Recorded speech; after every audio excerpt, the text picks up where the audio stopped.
Bueno, a ver si el Espíritu Santo me ilumina hoy, porque estamos en un punto que es muy importante y en el que recordemos que todo lo que se ha escrito para nuestra enseñanza, lo dice San Pablo, y aquí tenemos una enseñanza, yo diría, clave en la vida cristiana.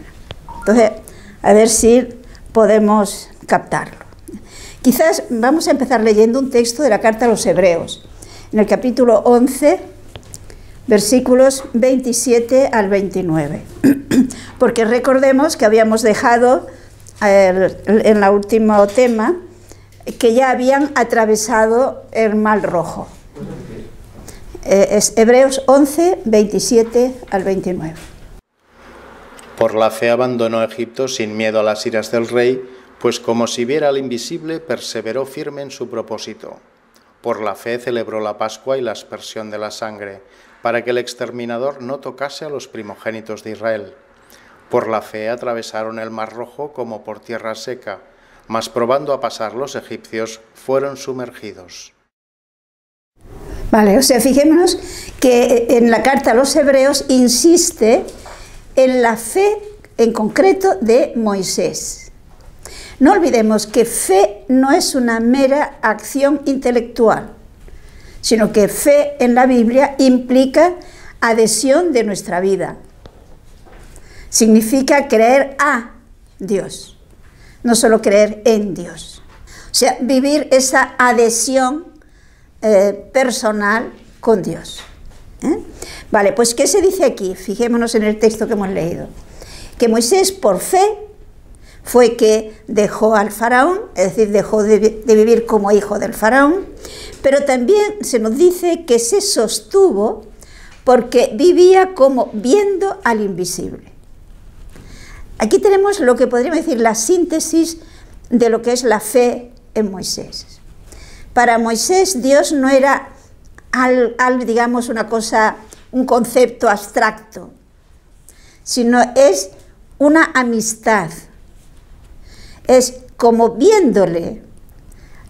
Hay un texto que se dice que hablaba cara a cara con un amigo, lo cual no quiere decir que se vieran, sino es vivir esa cercanía, esa amistad. Y esto es lo que sostendrá a Moisés a lo largo de toda la salida, digamos, el tiempo de las plagas y todo el camino de Egipto hacia la tierra prometida. Si no captamos este sentido de la fe en Moisés, no lo entenderemos. Porque fijémonos que cuando la fe se convierte simplemente en una adhesión intelectual a unas verdades, eso no implica nada de la vida. Aquí hay una amistad, podríamos decir que en la fe auténtica hay una amistad íntima, un compromiso mutuo, una alianza, no sé cómo explicarles.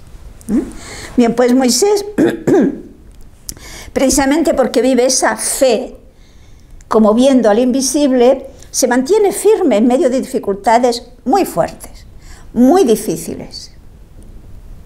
Pero es la certeza de que Dios, mi amigo, el que es cercano, del que me fío, no me falla.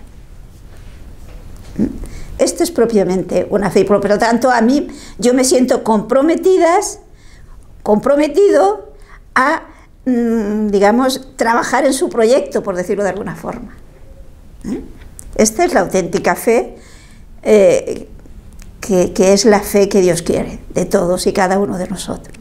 Fijémonos que una vez que han conseguido pasar el Mar Rojo y que han visto cómo los egipcios, que con sus mejores capitanes, con sus mejores armas, diríamoslo así, han querido seguirles, han muerto. Y es interesante lo último que comentamos, fíjense en el versículo 31 que decía: Israel vio la mano potente que mostró Yahvé para con Egipto. Y dice más tarde, y creyó en Yahvé y en Moisés su siervo. O sea, fijémonos que en el paso del Mar Rojo, digamos, fue como una revelación para Israel.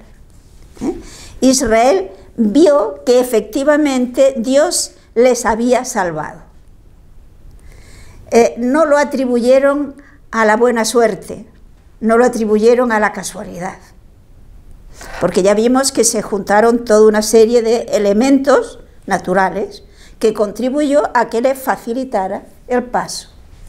Pero vieron que era la mano de Yahvé, era la mano de Dios, el Dios que actúa, el Dios vivo, el que de hecho hizo que coincidieran todas estas circunstancias y que por lo tanto el pueblo pudo pasar con pie enjuto, es decir, con el suelo seco, mientras que los otros, cuando quisieron seguirles, se encontraron que el agua les cubrió. Bien, pues entonces en el capítulo 15 tenemos un himno de alabanza, de acción de gracias a Dios que canta el pueblo de Israel. No lo vamos a leer todo, pero vamos a leer sí algunos versículos. Por ejemplo, los versículos 1 al 6. Entonces cantaron Moisés y los hijos de Israel a Yahvé este canto, diciendo: Cantaré a Yahvé, que se ha mostrado sobremodo glorioso. Él arrojó al mar al caballo y al caballero. Yahvé es mi fortaleza y el objeto de mi canto. Él fue mi salvador, Él es mi Dios, yo le alabaré. Él es Dios de mi Padre, yo le exaltaré. Yahvé es un fuerte guerrero, Yahvé es su nombre. Precipitó en el mar los carros del faraón y su ejército. La flor de sus capitanes se la tragó el mar rojo. Cubriéronlos los abismos y cayeron al fondo como una piedra. Tu diestra, oh Yahvé, engrandecida por la fortaleza, tu diestra, oh Yahvé, destrozó al enemigo. O sea, observemos cómo el pueblo todo con Moisés al frente. Más adelante veremos que María tocaba la pandereta, diríamos, y con instrumentos musicales las mujeres danzan. Es decir, hay una alegría de todo el pueblo. Y esa alegría, ¿qué es lo que ha descubierto y qué es lo que canta? Canta alabando a Dios y reconociendo que es Yahvé el que se ha mostrado glorioso. Porque si Dios no hubiera intervenido, ciertamente el pueblo de Israel no habría podido salir de Egipto. Y esto ellos lo percibieron entonces. Fijémonos que lo importante es que lo vieron interiormente, lo captaron interiormente, se dieron cuenta de esa acción salvadora de Dios que ha hecho algo que humanamente hablando era imposible. Si Dios no hubiera intervenido, el pueblo de Israel se habría quedado como esclavo en Egipto y allí habría desaparecido. Pero porque Dios ha intervenido, porque Dios es Yahvé, el Dios vivo, ha actuado con fortaleza y los ha sacado de Egipto, a pesar de que los egipcios eran los más fuertes, los que tenían todas las armas de su mano, los que tenían, humanamente hablando, todas las posibilidades de impedirlo. Pero sin embargo Dios se ha presentado como el más fuerte. Por eso, Él fue mi Salvador, dice el versículo 2, Él es mi Dios, yo lo alabaré. Fijémonos este aspecto que a veces no sabemos vivir nosotros. Muchas veces quizás en nuestra fe pedimos, pero ¿le alabamos? ¿Sabemos reconocer el amor de Dios que se nos manifiesta a través de sus acciones a favor nuestro? Él espera nuestro amor, no espera otra cosa. Por lo tanto, el pueblo lo reconoce, le alaba. Es el Dios de mis padres. Él es el fuerte, lo presenta como ante el faraón con su ejército potente. Dios, lógicamente, entonces lo conciben como otro ejército potente, que es el más fuerte, y que es el guerrero que ha vencido al ejército del faraón, que iba con sus mejores capitanes, con lo mejor de su ejército. Pero Dios es el más fuerte. Esto es digamos, lo que han captado el pueblo de Israel. Tu diestra, oh Yahvé, engrandecida por tu fortaleza. Han visto hasta dónde llega esa fortaleza de Dios, porque es la que destrozó a los enemigos. Versículos 9 al 11. Díjose el enemigo: los perseguiré, los alcanzaré, me repartiré sus despojos, apartaré mi alma, desenvainaré mi espada y los despojará mi mano. Enviaste tu soplo y los cubrió el mar, se hundieron como plomo en las poderosas aguas. ¿Quién como tú, oh Yahvé, entre los dioses? ¿Quién como tú, magnífico en santidad, terrible en maravillosas hazañas, obrador de prodigios? Se observa otra faceta que interrumpe. ¿Cuál era la que, digamos, que manifiesta aquí en este canto? ¿Cuál era la actitud del faraón y los suyos? Sintiéndose prepotentes, pensaban, digamos, dominar totalmente al pueblo de Israel, porque humanamente hablando era un pueblo indefenso. Por lo tanto, pensaban, pues, digámoslo así, esclavizarles y quedarse con todas sus cosas. O sea, estos eran me repartiré sus despojos, se hartará mi arma, desenvainaré mi espada. O sea, se sentían con todas las de ganar. Pero sopló tu aliento, o sea, fijémonos el contraste. Sopló su aliento y quedaron descompuestos, quedaron vencidos. Enviaste tu soplo y los cubrió el mar. Por lo tanto, ¿quién como tú, oh Yahvé? Fijémonos que esto es lo que el pueblo tiene que interiorizar, y cada uno de nosotros.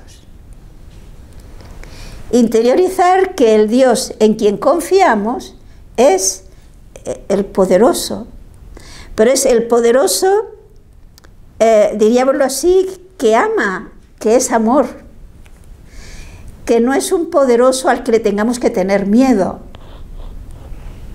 que es el sentido. No es un poderoso al que tengamos que ir encogidos porque, uy, como se enfade. No. Es el poderoso que ama y quiere el bien de su pueblo. Y lo único que le pide es que le crean, que le sigan, que le amen. Pero que se pueden fiar de él. Se pueden fiar de él porque no va a fallar. Y entonces todavía fijémonos en el versículo 14. Supiéronlo los pueblos y temblaron. Claro, porque pensemos, la noticia de este acontecimiento, evidentemente no en aquel momento mismo en el que habían cruzado, pero evidentemente llegó a los pueblos hacia los que sabían que iban los israelitas. Y por lo tanto tuvieron la experiencia de que el Dios que llevaba a los israelitas es omnipotente, que por lo tanto era inútil oponerse, por decirlo de alguna manera. Ciertamente les cumpliría lo que les había prometido. Saltemos y vamos a leer ahora los versículos 20 y 21. María, la profetisa, hermana de Aarón, tomó en sus manos un tímpano, y todas las mujeres seguían en pos de ella, con tímpanos y danzando. Y María les respondía: Cantad a Yahvé, que ha hecho resplandecer su gloria, precipitando en el mar al caballo y al caballero. Sabemos que es todo el pueblo, y aquí tiene un papel importante María, la hermana de Moisés y de Aarón, que capitaneando, digámoslo así, a las mujeres, pues también tocan sus instrumentos, alaban a Dios, danzan. Es decir, vemos que es una alegría de todo el pueblo. Ha captado, ha entendido lo que ha hecho Dios. Digamos, ha conocido un poco mejor a Dios. Pero evidentemente la situación en la que ahora se encuentra el pueblo es una situación, digámoslo así, muy complicada. Y necesitamos hacernos un poco la composición del lugar. O sea, pensemos, el pueblo de Israel ha vivido durante 4 siglos en el delta del Nilo, un lugar pues de mucha vegetación, de alimento fácil de encontrar, un ambiente además bonito, y ahora se encuentran en el desierto, donde lo que se ve, diríamos, no es agradable. En el desierto no hay nada.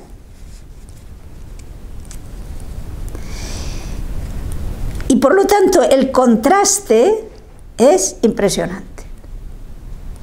Y esto tenemos que entenderlo para entender el texto.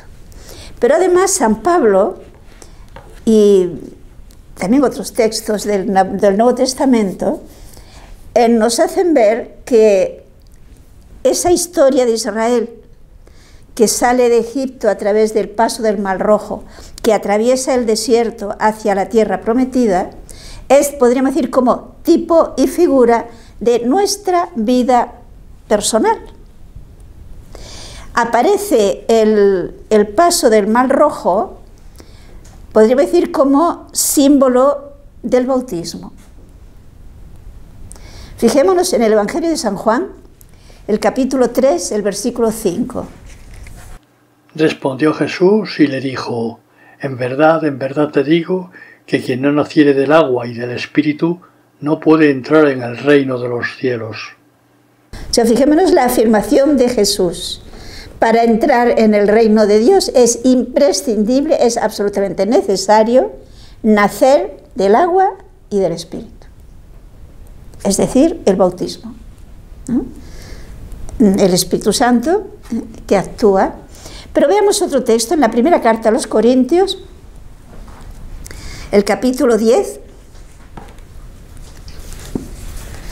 Podemos leer los versículos 1 y 2. No quiero, hermanos, que ignoréis que nuestros padres estuvieron todos bajo la nube, que todos atravesaron el mar, y todos siguieron a Moisés bajo la nube y por el mar. O sea, recuerdan que todo el pueblo de Israel pasaron por las aguas y fueron guiados por la nube. Recordemos, ¿no?, que hablábamos lo que es la nube. Y ahora el versículo 6. Esto fue en figura nuestra, para que no codiciemos lo malo, como lo codiciaron ellos. Y ahora el versículo 11. Todas estas cosas les sucedieron a ellos en figura, y fueron escritas para amonestarnos a nosotros, para quienes ha llegado el fin de los tiempos. Hemos ido salpicando, yo les diría que si quieren lean todo este capítulo, ¿no?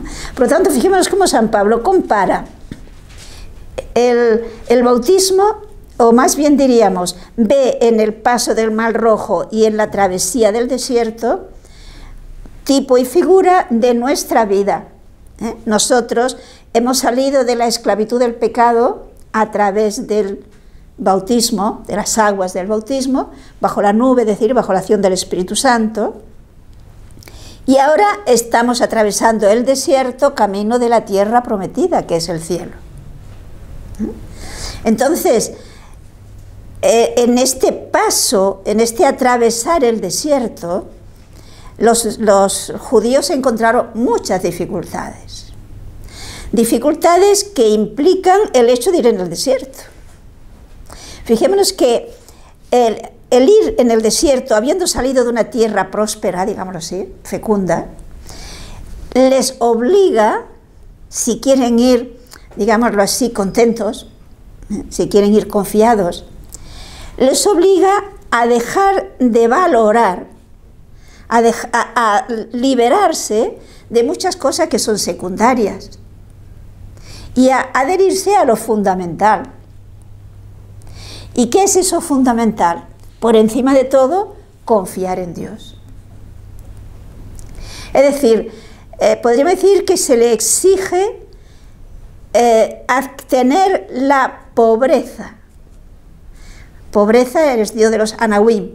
El pobre, en este sentido, no es necesariamente el que no tiene medios económicos, aunque muchas veces sí, sino fundamentalmente es el no confiar en nada humano, sino confiar en Dios. ¿Se acuerdan el texto que se leía hace poco en la liturgia? Creo que era del profeta Jeremías, si lo recuerdo mal. Maldito el hombre que confía en el hombre. Y bendito el hombre que pone su confianza en Yahvé. Esa pobreza es la que se le pide al pueblo de Israel para poder llegar a la tierra prometida. Y esa pobreza es la que se nos pide a nosotros.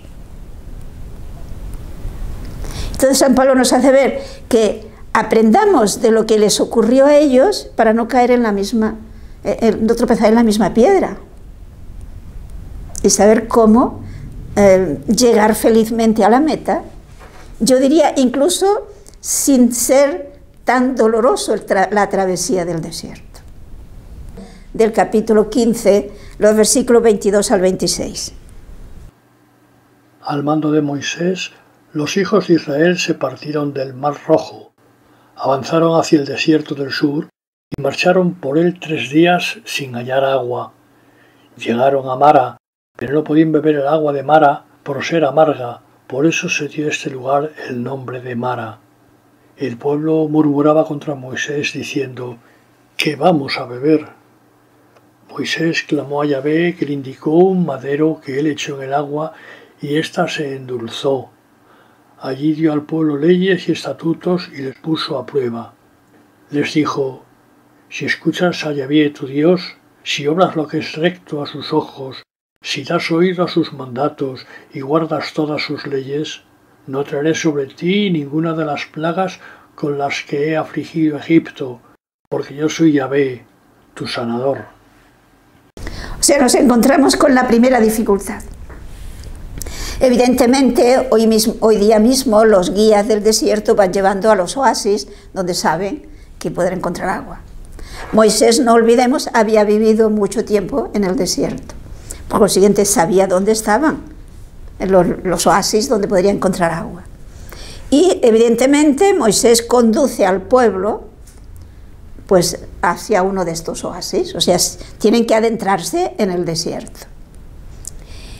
Y se nos dice que avanzaron hacia el desierto de Sur. Sur significa propiamente muralla, es decir, seguramente se trata de una serie de montañas que separan el Mar Rojo de propiamente el centro del Sinaí. Por lo tanto, van hacia adentrarse al desierto. Y llegan a uno de estos oasis y lógicamente la gente va sedienta. Los animales que llevan también van sedientos. Y no encuentran agua. El agua que hay, diríamos, no es potable, no se puede beber. Pensemos que desde el punto de vista humano es muy duro. O sea, tenemos que reconocer que es una prueba dura. Pero, ¿dónde está el fallo? Fijémonos que este pueblo no ha visto ya que para Dios no hay nada imposible. No se ha dado cuenta que realmente es Dios quien les quiere llevar hacia la tierra que les prometió. Entonces, lo razonable, ¿qué sería? Que confiaran en Dios, que acudieran a Dios y le pidieran que no tenemos agua. Veremos qué es lo que hará Moisés. No, pero ¿qué es lo que hacen? Murmuran. Y pensemos que en la Biblia murmurar significa protestar. Protesta. Y protestan a Moisés porque ¿qué vamos a beber? ¿Nos has traído a morir? Le dirán otras ocasiones. Si observamos, esto es una de las características cuando no hay fe. Porque Moisés no es el que los ha sacado de Egipto. Es Dios quien nos ha sacado de Egipto. Por lo tanto, murmurar contra Moisés es protestar contra Dios. ¿Pero acaso no lo hacemos nosotros también? O sea, es bueno que veamos el paralelismo. ante las dificultades humanas de nuestra vida, ¿qué hacemos? ¿Protestamos? ¿Nos quejamos? ¿Nos lamentamos? ¿O acudimos a Dios y pedimos luz para ver cómo enfocar ese problema? O sea, fijémonos que vivir la fe implica necesariamente oración. Pero yo diría no oración rezo, que no digo que sea malo, sino oración, diálogo personal con Dios. ¿Cómo hablo con un amigo? ¿Cómo hablo con alguien a quien sé que me ama y que me entiende? Pues el pueblo protesta contra Moisés. ¿Qué hace Moisés? Lo que tenían que haber hecho ellos, acudir a Dios y pedir a Dios luz. Y sin duda alguna, Dios le debió ayudar a comprender, o más bien a caer en la cuenta a Moisés, que no olvidemos, había vivido en el desierto, que se supone que había una planta, un árbol o una madera que al introducirlo en esta agua absorbía las sales y momentáneamente quedaba potable el agua. Esto es lo que los especialistas suponen que pasó. Entonces Moisés pues echó al agua, nos dice aquí, un madero, y este se endulzó, es decir, se pudo beber. Y el pueblo bebió. Tenían que haber aprendido que Dios tiene soluciones a los problemas, ¿no? Otro tanto tendríamos que decir a nosotros. Se dice que el hombre es el único animal que tropieza 2 veces en la misma piedra, ¿no? Pues yo creo que ante Dios tendríamos que pensárnoslo mucho antes de protestar. Yo creo que Dios no merece que protestemos tanto. Y aquí nos dice, resumiendo, que allí en el desierto Dios le dio leyes y estatutos y los puso a prueba. Porque precisamente fijémonos que el sentido de la estancia del pueblo en el desierto era que llegaran a esa experiencia, a esa vivencia de que son pueblo amado de Dios, de que son un pueblo escogido por Dios, digámoslo así, para colaborar en el proyecto de salvación mundial de Dios. Y que por lo tanto aprendiera a confiar en Dios, aprendiera a colaborar con Dios. Y por esto le dice, si escuchas a Yahvé tu Dios, si obras lo que es recto a sus ojos, si das oídos a sus mandatos y guardas todas sus leyes, no tendrán las consecuencias de lo que han tenido los egipcios, porque ellos precisamente fue porque se opusieron al proyecto de Dios. Es decir, tendrán la experiencia de esa presencia salvadora de Dios entre ellos. En el versículo 27, tenemos pues un lugar donde ya no hubo problema. Podemos leer el versículo 27. Llegaron a Elim, donde había 12 fuentes y 70 palmeras, y acamparon allí junto a las aguas. Llegan a otro oasis y allí todo está bien. Tienen muchas fuentes, mucha agua, palmeras donde protegerse del sol, y por lo tanto pueden descansar.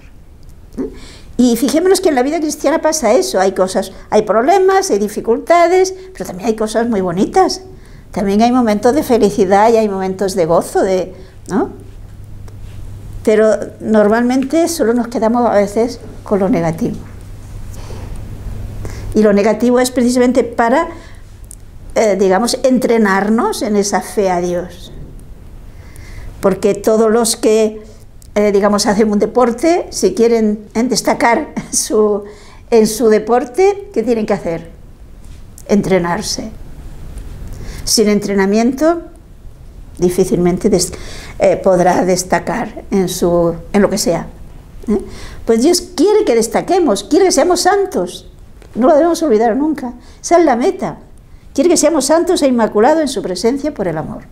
Y nos entrena. Pues Dejémonos entrenar sin decir, realmente nos entrenemos sin protestas. Se hace más dura el entrenamiento con protestando, ¿no? Bueno, capítulo 16, y leamos los versículos 1 al 3. Partieron de Elim, y toda la congregación de los hijos de Israel llegó al desierto del Sin, que está entre Elim y el Sinaí, el día 15 del segundo mes después de su salida de Egipto. Toda la asamblea de los hijos de Israel se dio a murmurar contra Moisés y Aarón en el desierto. Los hijos de Israel les decían: ¿Quién nos diera que muriéramos a manos de Yahvé en Egipto, cuando nos sentábamos junto a las ollas de carne y nos hartábamos de pan? Llegamos a otro momento duro, no podemos negar que no era duro, era duro. Pero, ¿por qué protestan? Yo creo que sería muy bueno que captáramos por qué protestan. Y fijémonos que si protestan, en el fondo es porque no tienen claro el objetivo de su salida de Egipto y de su ida por el desierto. Sino que más bien da la impresión de que lo que quieren es disfrutar el ahora y el aquí. Como tantas veces ocurre, ¿no? Aquello que dicen, la vida son 2 días, disfruta del presente. Que mañana no sabemos qué pasará.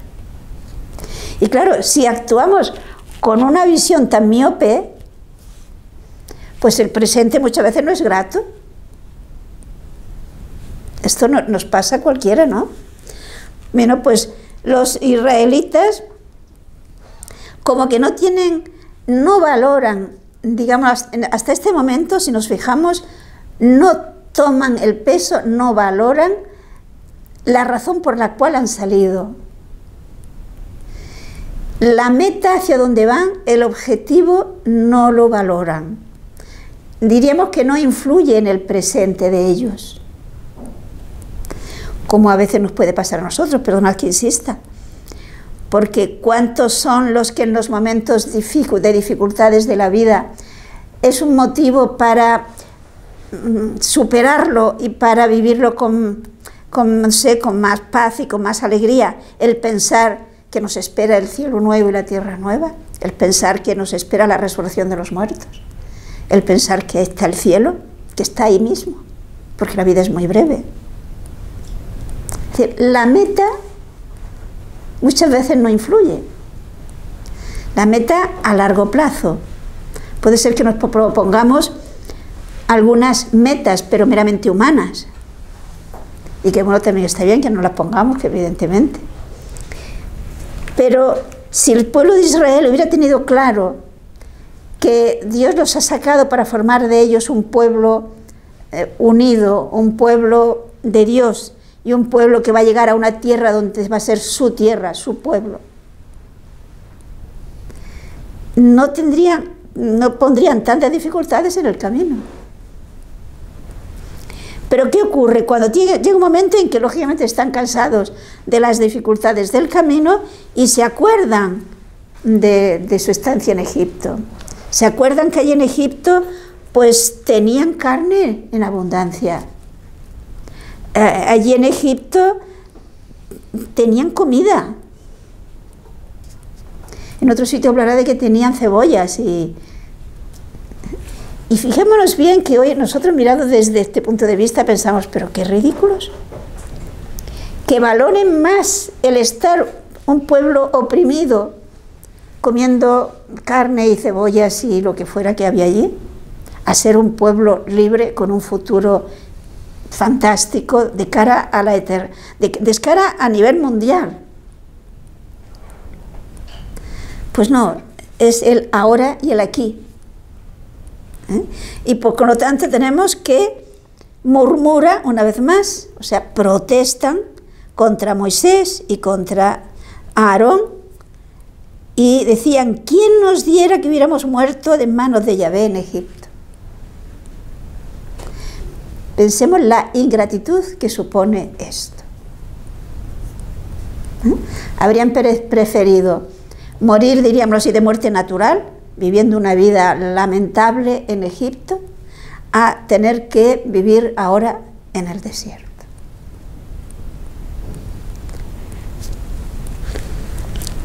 Pero perdona que sea reiterativa, pero esto pasa mucho hoy día a muchos cristianos, no digo ya los que no son cristianos.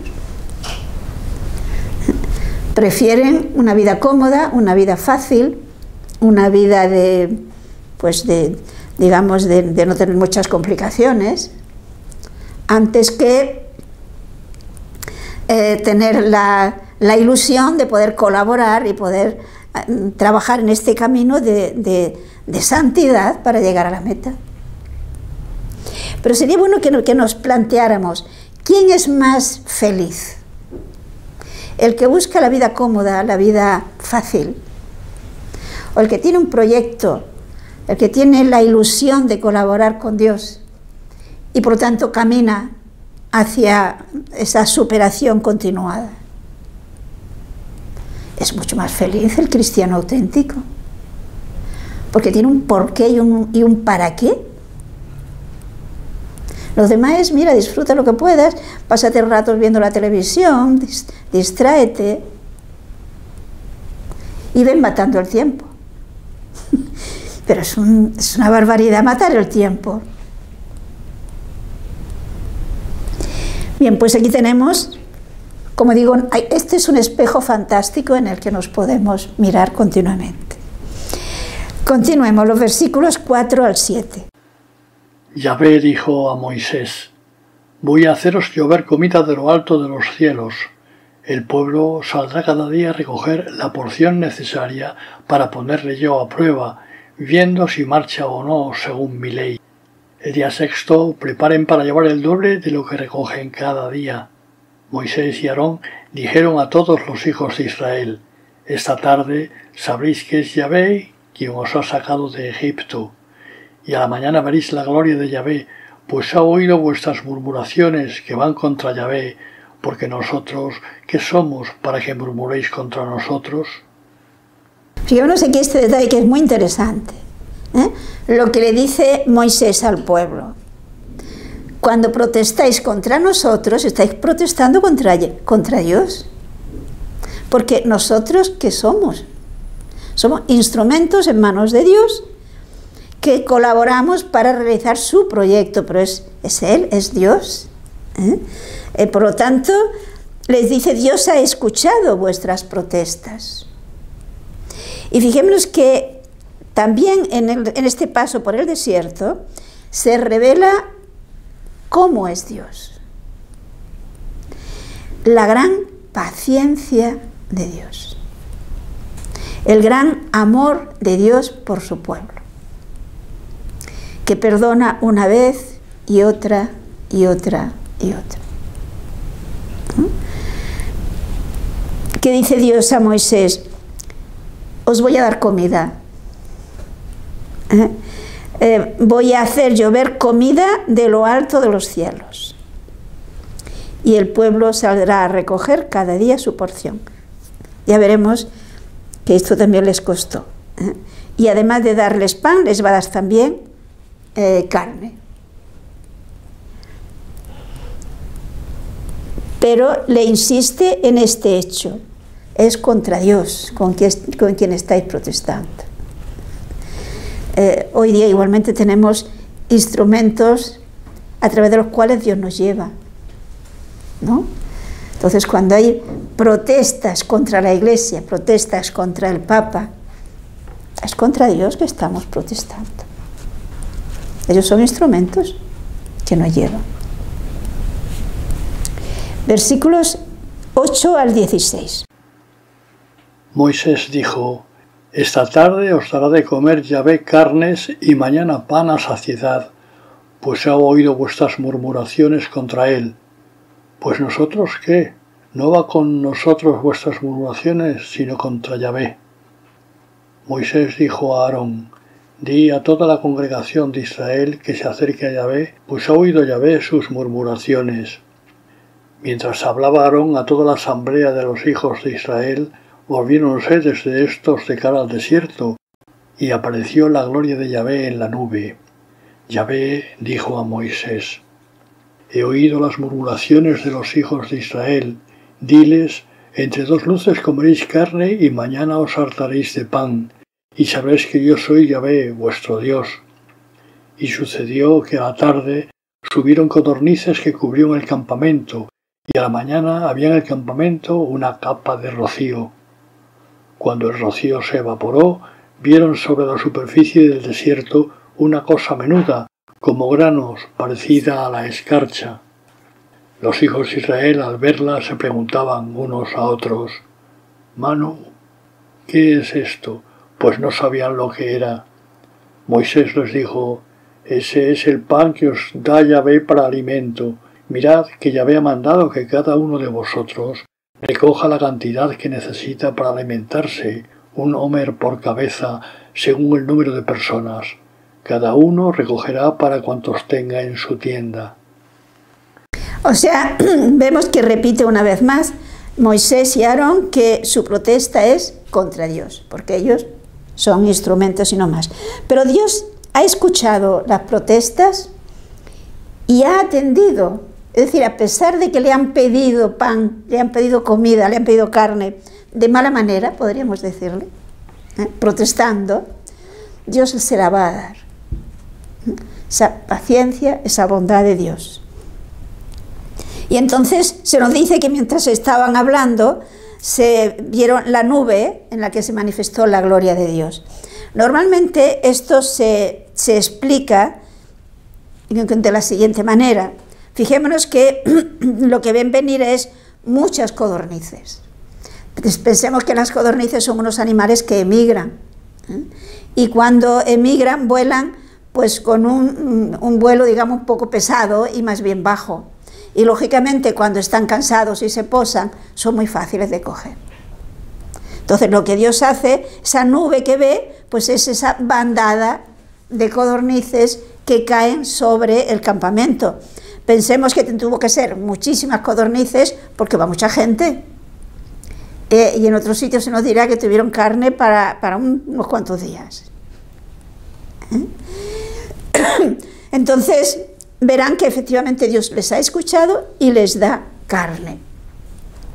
Pero además por la mañana encontrarán esto que ellos dicen manú, es decir, que es el maná. El maná, personas, me acuerdo el padre Bartrina nos lo explicaba también, ¿no? En su paso por el desierto para intentar de comprender mejor el Éxodo. Hay un tamarisco que cuando hay una cochinilla que se alimenta de la savia de este tamarisco, entonces por la noche pica y cae en forma de grumos al suelo, que cuando luego sale el sol se derrite.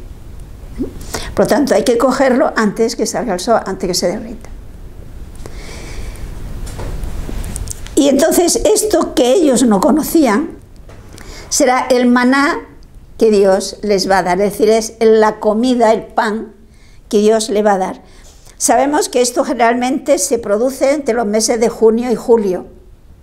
Sin embargo, fijaos en el versículo 35.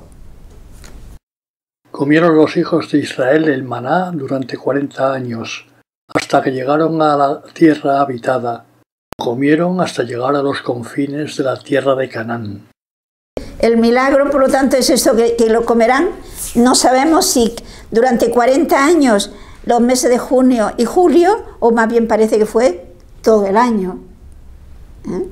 Por lo tanto, Dios les da un alimento que en principio lo encuentran muy sabroso, pero que evidentemente un día y otro, pues ya no lo encuentra tan sabroso. Y nos encontramos con que llegan incluso a protestar por el maná. Fijémonos en el libro de los Números, el capítulo 11, el versículo 6. Ahora está al seco nuestro apetito y no vemos sino el maná. Ya están cansados de maná. En el mismo libro de los Números, el capítulo 21, versículo 5. Murmuraban por el camino contra Dios y contra Moisés, diciendo: ¿por qué no os habéis sacado de Egipto a morir en este desierto? No hay pan ni agua y estamos ya cansados de un tan ligero manjar como este. O sea, vemos cómo llegan a despreciar el maná. Recordemos que fue una cita que el mismo Jesús hizo cuando nos dijo que no solo de pan vive el hombre. Es decir, este maná que Dios le va a dar a lo largo de su camino por el desierto, tiene también una finalidad de probar a los israelitas y hacerles ver que no solo de pan vive el hombre. Es decir, que lo importante es que capten el mensaje de Dios, que valoren en su vida la palabra de Dios. Tenemos, por ejemplo, fijémonos en el libro del Deuteronomio, en el capítulo 8, los versículos 15 al 18. Y te ha conducido a través del vasto y horrible desierto de serpientes de fuego y escorpiones, tierra árida y sin aguas, que hizo brotar para ti agua de la roca pedernaliza, y te ha dado a comer en el desierto el maná que tus padres no conocieron, castigándote y probándote para a la postre hacerte bien. No dijeras, mi fuerza y el poder de mi mano me ha dado esta riqueza. Acuérdate pues de Yahvé tu Dios, que es quien te da poder para adquirirla, cumpliendo como hoy la alianza que a tus padres juró. No sé si captamos el sentido de estos textos. Es decir, todas estas dificultades, nos dice el libro del Deuteronomio, tienen una finalidad educativa, para que aprendan a que no somos autosuficientes, necesitamos a Dios. Fíjense también en el mismo capítulo, el versículo 3. Él te afligió, te hizo pasar hambre y te alimentó con el maná, que no conocieron tus padres, para que aprendieras que no solo de pan vive el hombre, sino de cuanto procede de la boca de Yahvé. Captan el sentido. No sé, quizás es un poco... no sé si es tan fácil captar el sentido de esta pedagogía de Dios. Dios quiere finalmente, y es lo que vemos que pretende, y al final lo consigue, ¿no?, del pueblo de Israel, y lo mismo lo quiere conseguir de cada uno de nosotros. De hecho, no todos aprendieron la lección. Un grupito sí, pero no todos lo aprendieron. De hecho, veremos que la gran mayoría de los que salieron de Egipto no llegaron a la tierra prometida. Porque, ¿qué es lo que Dios, insisto, pretendía a través de estas dificultades con las que se van a encontrar en el desierto?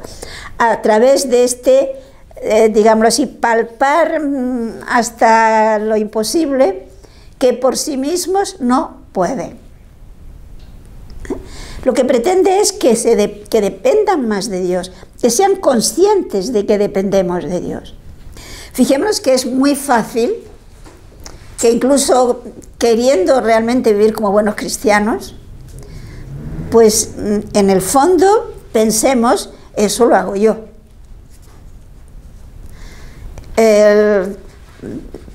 Toda una serie de cosas que nos proponemos y nos parece que esto, yo con mi fortaleza, con mis medios, yo puedo. Y precisamente Dios lo que quiso demostrar, probar hasta tocarlo a los israelitas y a nosotros es que no podemos nada sin Dios. Esta es la realidad. Fijémonos que ni en el orden natural, ni en el orden, menos todavía en el orden sobrenatural. En el orden natural, si nosotros ahora estamos aquí, si nosotros podemos hablar, si nosotros podemos pensar, etcétera, etcétera, es porque Dios nos conserva nuestras facultades. Es porque Dios nos conserva la vida y nos da lo que necesitamos para poder vivir y poder desarrollar nuestras facultades. Si Dios no nos conservara nuestro ser, nosotros no podríamos hacer nada. Es más, fijémonos que incluso para pecar necesitamos la ayuda de Dios. Esa es la realidad. A ver, un criminal, si Dios no le conservara la vista y la facultad de usar sus manos, no podría matar a nadie. Es decir, en el orden natural necesitamos a Dios para todo lo que hacemos, hasta para respirar. Y en el orden sobrenatural, no digamos, recordemos que Jesucristo nos lo dice muy claro en el Evangelio de San Juan: sin mí no podéis hacer nada. Y fijémonos que cuando Jesús nos dice bienaventurados los pobres, nos está diciendo eso: bienaventurados los que descubren esta realidad, que somos pobres, que dependemos totalmente de Dios y que por lo tanto vivamos gozosos nuestra dependencia de Dios. Porque Dios nos ama y quiere nuestro bien. Pero dar ese paso de no apoyarme en mí ni en mis medios, sino en Dios, no es fácil.